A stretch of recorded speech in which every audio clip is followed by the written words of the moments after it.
Kenalkan, nama saya Muhammad Reza dengan A0711222137 dari kelas Business Intelligence A. Pada kesempatan kali ini, saya akan mempresentasikan tugas kelompok yang telah kami kerjakan, yaitu optimalisasi keputusan pemberian pinjaman melalui analisis risiko kredit dengan Business Intelligence. Di sini mari kita langsung masuk ke pembahasan.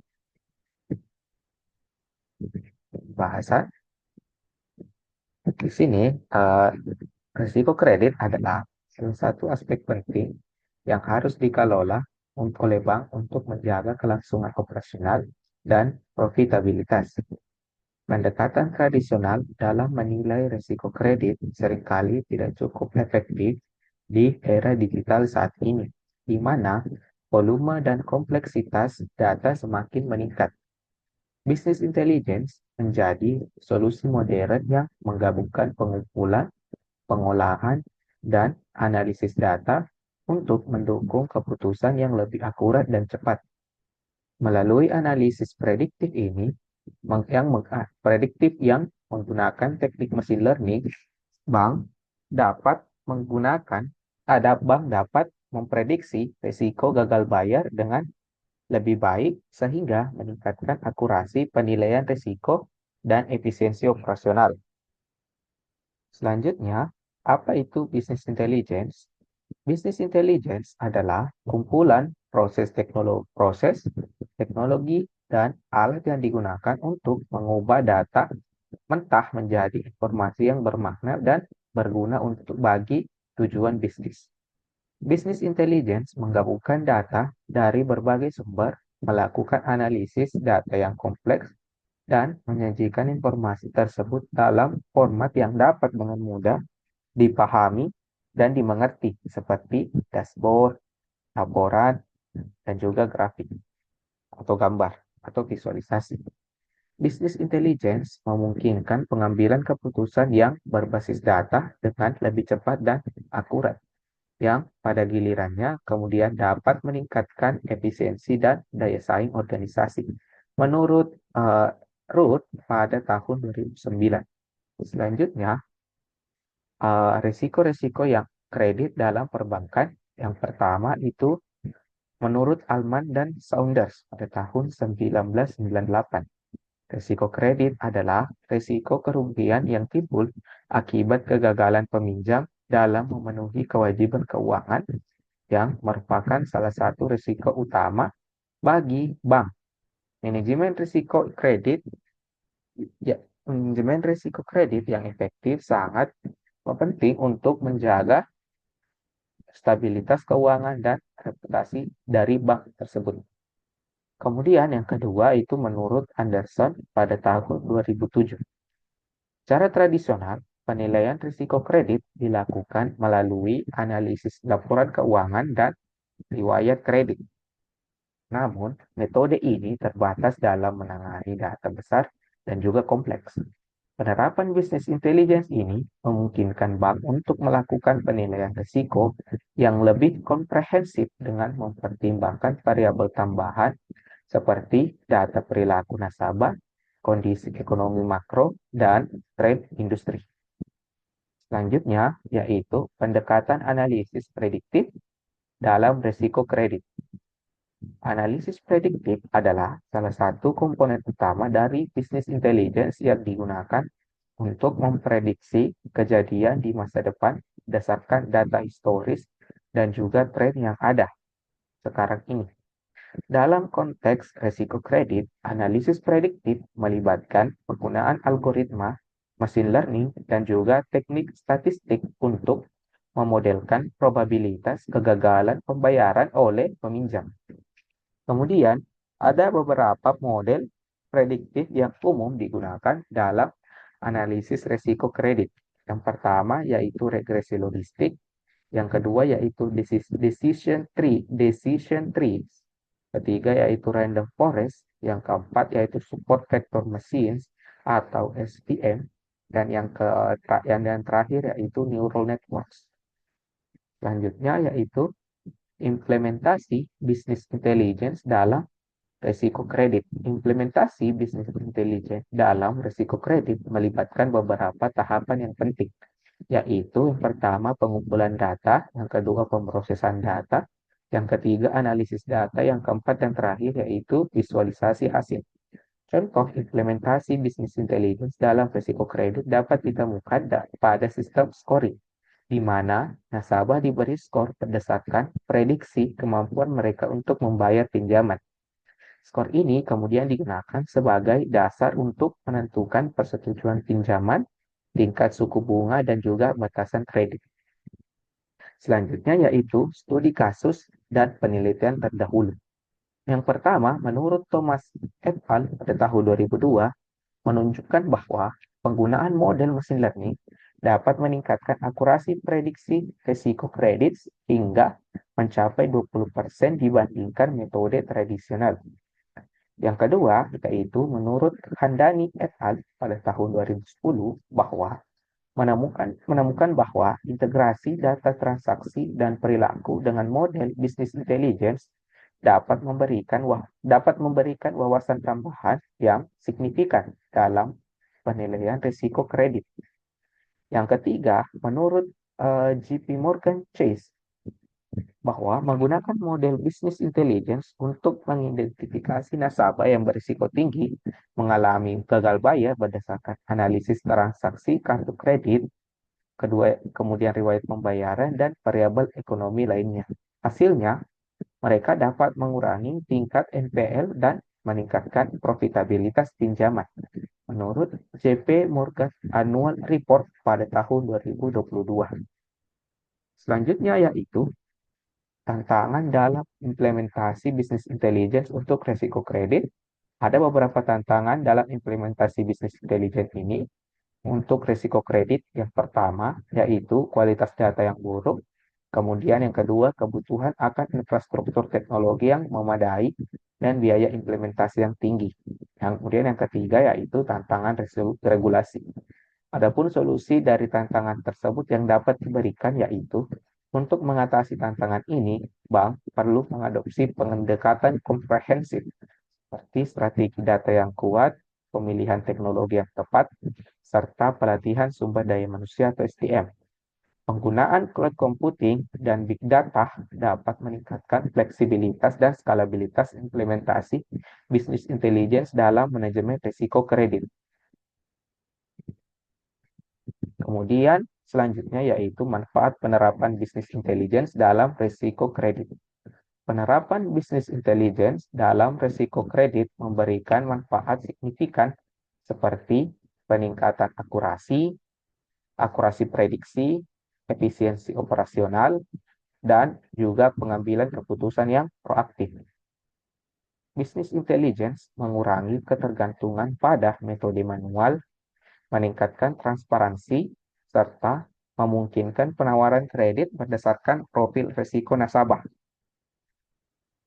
Selain itu, bisnis intelligence mendukung strategi mitigasi risiko yang lebih adaptif, memungkinkan penyesuaian portofolio secara dinamis terhadap perubahan pasar. Yang penting dalam menghadapi tantangan ekonomi global ini. Hal ini juga dapat memperkuat posisi kompetitif bank di pasar global dan atau pasar internasional. Kemudian masuk ke pembahasan selanjutnya yaitu metodologi. Pertama, metodologi. Metodologi penelitian ini dirancang untuk mengimplementasikan dan mengevaluasi efektivitas bisnis intelligence atau BI dalam prediksi risiko kredit. Pendekatan ini menggabungkan analisis data komprehensif dengan teknik machine learning untuk menghasilkan model prediktif yang akurat. Tahap kunci meliputi pengumpulan data, yang kedua pengolahan implementasi, dan yang ketiga atau yang terakhir yaitu pemantauan berkelanjutan. Kemudian pembahasan tahapan kunci tersebut. Pertama, pengumpulan data. Proses pengumpulan data adalah fondasi utama dalam menganalisis prediksi risiko kredit. Data dikumpulkan dari berbagai sumber, baik internal maupun eksternal, atau baik dari dalam maupun dari luar. untuk membangun profil risiko nasabah yang komprehensif. Sumber utama adalah data internal bank atau data bank berasal dari dalam, seperti yang mencakup riwayat kredit nasabah seperti jumlah pinjaman, tenor, status pembayaran, serta frekuensi dan jumlah keterlambatan. Selain itu, data transaksi harian nasabah memberikan wawasan tentang pola pendapatan dan pengeluaran nasabah yang menjadi kemampuan membayar pinjaman nasabah tersebut. Kemudian selanjutnya yaitu pembersihan dan transformasi data. Tahapan ini sangat penting untuk memastikan kualitas dan konsistensi data yang digunakan. Dimulai dari yang pertama, identifikasi dan penanganan missing values, yang mana kita menganalisis apakah data hilang secara acak atau memiliki pola tertentu. Berbagai metode imputasi digunakan, seperti MEAN atau median imputation untuk data numerik, dan juga mode imputation atau kategori baru untuk data kategorikal. Kemudian yang kedua, penanganan missing values, yang dimana kita menggunakan berbagai metode imputasi yang disesuaikan dengan jenis data. Kemudian yang ketiga yaitu penanganan outlier, yang mana kita menggunakan kombinasi metode statistik seperti Z-score dan interquartile range atau EQR dan visualisasi untuk mendeteksi outlier. Keempat yaitu normalisasi dan standarisasi data juga dilakukan untuk memastikan semua fitur berada dalam skala yang sebanding. Kemudian yang kelima, untuk data kategorikal dilakukan encoding atau pembacaan yang sesuai. Yang keenam, yaitu fitur engineering menjadi bagian penting dalam proses transformasi data. Transformasi data atau perubahan data. Terakhir, kami menerapkan teknik dimensionality reduction seperti Principal Component Analysis atau PCA untuk mengurangi kompleksitas data sambil mempertahankan sebanyak mungkin informasi yang relevan atau yang berguna. Selanjutnya, yaitu masuk ke pemodelan prediktif. Tahap pemodelan prediktif ini adalah inti dari analisis risiko kredit berbasis Business Intelligence atau BI. Pada tahap ini, berbagai model machine learning dikembangkan dan dievaluasi untuk memprediksi risiko kredit nasabah. Pemilihan model mempertimbangkan kompleksitas data, interpretabilitas hasil, serta kebutuhan hasil untuk memastikan solusi yang optimal dan praktis bagi suatu bank. Dimulai dengan memberikan model baseline seperti regresi logistik yang sederhana namun efektif dalam memprediksi probabilitas atau kemungkinan gagal bayar dan memberikan interpretabilitas yang baik. Selanjutnya, kami mengeksplorasi decision tree untuk visualisasi proses pengambilan keputusan dan juga menerapkan ensemble method seperti random forest dan juga gradient boosting machines atau GBM untuk meningkatkan akurasi dan mengurangi overfitting. Untuk hubungan variabel yang kompleks dan juga non-linear, neural networks dipertimbangkan meskipun memerlukan dataset yang sangat besar. Proses ini juga mencakup fitur selection, hyperparameter tuning, dan juga evaluasi menggunakan metrik seperti AUC, ROC, dan Gini koefisien. Interpretabilitas model diperkuat dengan teknik SHAP dan juga LIME untuk memenuhi regulasi dan meningkatkan kepercayaan stakeholder. Selanjutnya yaitu masuk visualisasi dan dashboarding.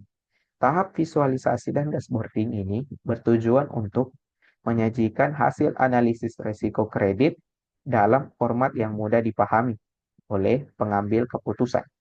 Kami mengembangkan beberapa dashboard interaktif menggunakan tools seperti Tableau atau Power BI atau Power BI, serta beberapa library Python seperti library Matplotlib dan juga library Plotly. Dashboard ini menampilkan ringkasan metrik kunci seperti total pinjaman, rasio non-performing loan atau NPL, dan juga distribusi skor risiko, serta grafik time series yang interaktif untuk memantau tren historis atau riwayat dan mengidentifikasi pola atau anomali dengan cepat. Selanjutnya masuk ke implementasi dan monitoring. Tahap implementasi ini melibatkan integrasi model prediktif dan dashboard ke dalam operasional bank dengan pendekatan bertahap melalui pilot project dan rollout yang luas. Kami menggunakan containerization dengan Docker untuk konsistensinya, kemudian API RESTful untuk integrasinya, dan Apache Kafka untuk sistem real-time scoring. Keamanan dan compliance diutamakan dengan enkripsi end-to-end, audit trail, dan role-based access control atau RBAC. Monitoring performa model dilakukan melalui dashboard real-time dengan deteksi data drift menggunakan statistical test. Kami juga mengembangkan sistem feedback loop, mengimplementasikan checks untuk fairness dalam AI, dan merancang rencana insiden respon termasuk war room virtual untuk penanganan insiden. Kemudian, continuous improvement dan kepatuhan regulasi seperti GDPR adalah kunci dalam memastikan sistem business intelligence tetap efektif dan sesuai standar. Kemudian masuk ke pembahasan selanjutnya yaitu implementasi. Pertama yaitu implementasi business intelligence dalam prediksi risiko kredit. Yang pertama yaitu integritas data, yaitu mengumpulkan data dari berbagai sumber internal atau sumber dari dalam dan juga eksternal atau dari luar. Kemudian melakukan proses ETL untuk memastikan data yang integrasi bersifat konsisten dan juga berkualitas tinggi. Kemudian implementasi yang kedua yaitu pra-pemrosesan data, yaitu membersihkan data dari nilai yang tidak valid, kemudian melakukan normalisasi dan standarisasi data. Yang ketiga, menangani data yang tidak seimbang. Kemudian implementasi selanjutnya yaitu pemodelan prediktif, yaitu mengembangkan dan juga menguji berbagai model machine learning. Kemudian melakukan validasi silang untuk memastikan model dapat digeneralisasi dengan baik. Implementasi selanjutnya yaitu evaluasi model, yaitu yang pertama menggunakan metrik seperti akurasi, presisi, recall, F1 score, dan juga area under the curve atau AUC untuk menilai kinerja model. Kemudian melakukan analisis sensitivitas untuk memahami faktor yang paling berpengaruh dalam prediksi. Kemudian yang terakhir yaitu implementasi dan monitoring, mengintegrasikan model terpilih ke dalam sistem operasional bank. Kemudian melakukan pemantauan berkelanjutan terhadap kinerja model dan juga melakukan penyesuaian jika diperlukan. Selanjutnya yaitu analisis model prediktif. Pertama yaitu regresi logistik. Ada akurasi sebesar 80%, HUC-nya sebesar 0,85. Kemudian kelebihan yaitu model yang relatif sederhana dan juga mudah diinterpretasikan atau dibahasakan. Kekurangannya yaitu kurang optimal untuk hubungan non-linear yang kompleks. Adapun interpretasinya yaitu mampu memberikan probabilitas atau kemungkinan risiko kredit dan mengidentifikasi beberapa faktor-faktor utama yang mempengaruhi risiko. Kemudian analisis kedua yaitu pohon keputusan yang memiliki akurasi sebesar 78%. Kemudian kelebihan yaitu sangat intuitif dan juga mudah dijelaskan kepada pemangku kepentingan non-teknis. Kemudian kekurangannya yaitu cenderung overfitting jika tidak dibatasi oleh kedalaman pohonnya. Kemudian interpretasinya yaitu menyediakan aturan keputusan yang jelas. Misalnya, jika pendapatannya kurang dari X dan usianya kurang dari Y, maka termasuk ke dalam kategori risiko tinggi. Kemudian yang analisis yang ketiga yaitu random forest. memiliki akurasi sebesar 85%, AUC sebesar 0,90, kemudian kelebihan yaitu kinerja terbaik, robust terhadap overfitting, dan juga dapat menangani data linear, non-linear dengan baik. Kemudian kekurangannya yaitu interpretasinya yang lebih kompleks daripada yang lain. Kemudian interpretasinya yaitu meskipun kompleks, metode ini dapat memberikan peringkat fitur yang membantu mengidentifikasi faktor kunci dalam penilaian risiko. Kemudian selanjutnya yaitu studi kasus yang mana kita mengambil Bank BRI di sini implementasi di Bank BRI. Pertama, persiapan infrastruktur, membangun data warehouse untuk mengintegrasikan data dari berbagai sistem perbankan yang ada, termasuk data transaksi, riwayat kredit, dan informasi demografis nasabah. Kemudian yang kedua, mengimplementasikan platform business intelligence yang mendukung analisis real-time dan batch processing. Kedua, yaitu pengembangan model. Pertama, menggunakan data historis 5 tahun terakhir yang mencakup berbagai informasi dan melakukan fine-tuning parameter model melalui grid search dan juga validation. Yang ketiga, yaitu integrasi sistem, yang mana pertama, mengintegrasikan model prediktif dengan sistem persetujuan kredit yang ada. Kemudian yang kedua, mengembangkan dashboard real-time untuk memonitoring risiko kredit ada. Dan yang keempat, yaitu pelatihan staff, yang mana pertama melatih analis kredit dan manajer risiko dalam interpretasi dan penggunaan hasil model. Kemudian yang kedua, mengembangkan panduan yang membantu staf dalam pengambilan keputusan yang berbasis skor risiko dan dihasilkan oleh model. Kemudian yang kelima yaitu evaluasi dampak, yaitu melakukan A/B testing untuk membandingkan kinerja sistem baru dengan pendekatan tradisional. Dan yang kedua, mengukur metrik kunci seperti tingkat persetujuan kredit dan juga waktu proses dan juga kualitas portofolio. Kemudian selanjutnya yaitu hasil dari implementasi ini. Yang pertama, peningkatan sebesar 30% dalam deteksi nasabah berisiko tinggi dibandingkan metode tradisional. Pengurangan waktu proses persetujuan kredit dari yang awalnya rata-rata 3 hari menjadi 1 hari untuk aplikasi standar. Kemudian penurunan tingkat kredit bermasalah atau NPL sebesar 15% dalam 6 bulan pertama implementasi. Kemudian yang terakhir yaitu peningkatan kepuasan nasabah yang diukur melalui Net Promoter Score atau NPS sebesar 20 poin. Kemudian adapun tantangan dan solusi, pertama dari segi kualitas data yaitu data yang tidak lengkap, tidak akurat, dan juga bias dapat mengurangi efektivitas model prediktif. Solusi yang dapat diberikan yaitu implementasi sistem validasi data otomatis pada titik pengumpulan data. Kedua, pengembangan pipeline data yang melakukan pengecekan kualitas dan konsistensi secara berkala. Kemudian yang ketiga itu kolaborasi lintas departemen. Kemudian dari segi pemilihan model tepat yaitu tantangannya memilih algoritma yang sesuai dengan karakteristik data dan kebutuhan bisnis spesifik. Kemudian solusi yang diberikan yaitu melakukan uji coba sistematis dengan berbagai model dan ensemble method. Kemudian menggunakan teknik AutoML, kemudian mengembangkan framework evaluasi model yang komprehensif, mempertimbangkan tidak hanya akurasi, tetapi juga interpretabilitas, skalabilitas, dan juga kesesuaian dengan regulasi.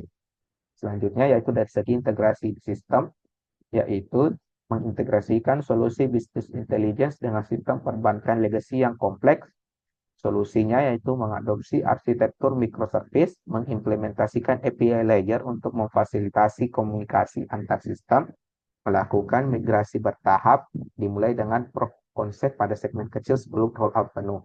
Kemudian dari segi kepatuhan dan etika, yaitu memastikan model prediktif mematuhi regulasi seperti prinsip non-diskriminasi dan juga etika penggunaan data.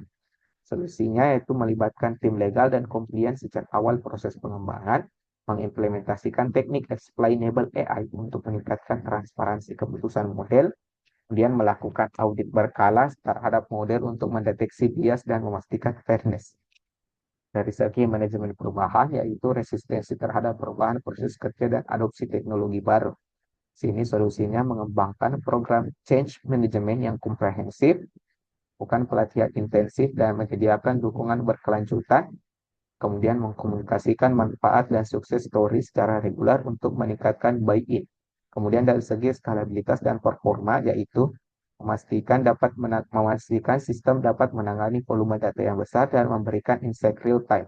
Solusinya yaitu mengadopsi teknologi big data seperti Hadoop atau Spark untuk prosesan data skala besar, mengimplementasikan caching dan optimasi query untuk meningkatkan response time.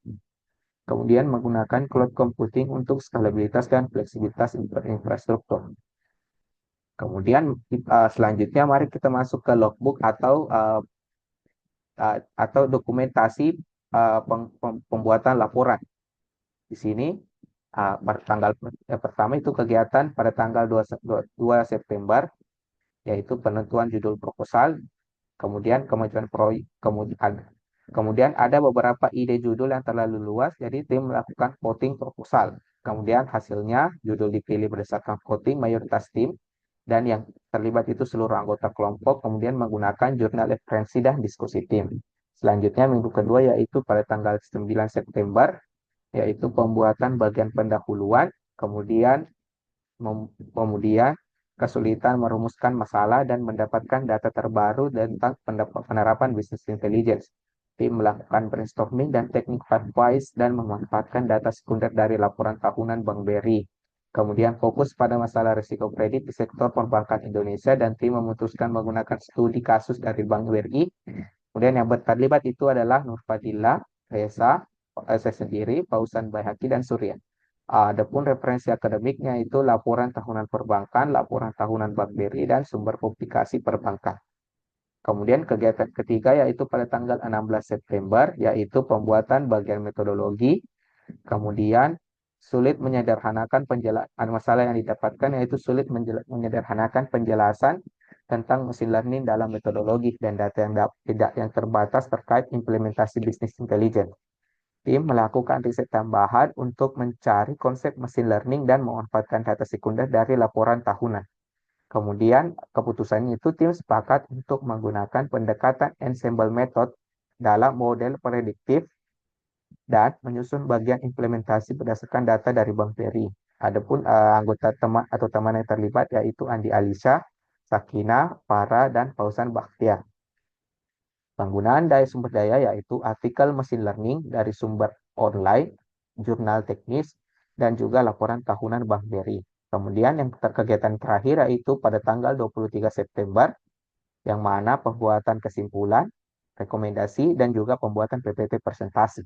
Di sini terdapat kesulitan yaitu untuk menyederhanakan isi PPT sehingga slide dibagi menjadi 3 bagian utama. Keputusan yang diambil yaitu menyusun slide presentasi dengan alur cerita yang ringkas namun jelas. Anggota yang terlibat yaitu semua anggota tim dan pengguna sumber daya itu PowerPoint dan template presentasi yang disesuaikan. Kemudian kita masuk ke kesimpulan dan rekomendasi. Di sini kesimpulan yang dapat diberikan yaitu penerapan Business Intelligence atau BI dalam analisis prediksi risiko kredit telah terbukti memberikan dampak yang signifikan terhadap proses pengambilan keputusan pemberian pinjaman di sektor perbankan. Business Intelligence dengan kemampuannya dalam mengumpulkan, memproses, dan menganalisis data besar memberikan kemungkinan bank untuk memprediksi risiko kredit dengan tingkat akurasi yang lebih tinggi dibandingkan metode tradisional atau metode yang lama. Selanjutnya yaitu masuk ke rekomendasi. Pertama, peningkatan model dan data, yaitu pembaruan model prediktif, kemudian kualitas datanya. Yang kedua, ya dari segi pelatihan dan pengembangan SDM, yaitu pelatihan staf dan pengembangan kompetensi. Yang ketiga, yaitu dari segi pengembangan infrastruktur, yaitu investasi teknologi, kemudian keamanan datanya. Keempat, yaitu strategi implementasi dan evaluasi. Adapun rekomendasi yang diberikan yaitu strategi implementasi dan evaluasi dan penyesuaian. Kemudian kita masuk ke closing statement ataupun pendapat pribadi saya, pendapat pribadi yang dapat saya berikan terkait dengan business intelligence ini. Di sini, sebagai tim yang berdedikasi untuk memajukan dunia keuangan, kami percaya bahwa teknologi cerdas seperti business intelligence bukan hanya soal meningkatkan efisiensinya, tetapi juga tentang menciptakan keputusan yang lebih bertanggung jawab dan lebih tepat sasaran. Kami yakin bahwa langkah-langkah inovatif yang kami bahas hari ini akan membawa perubahan signifikan bagi sektor perbankan, kemudian meningkatkan kepercayaan nasabah dan juga memastikan keberlanjutan bisnis.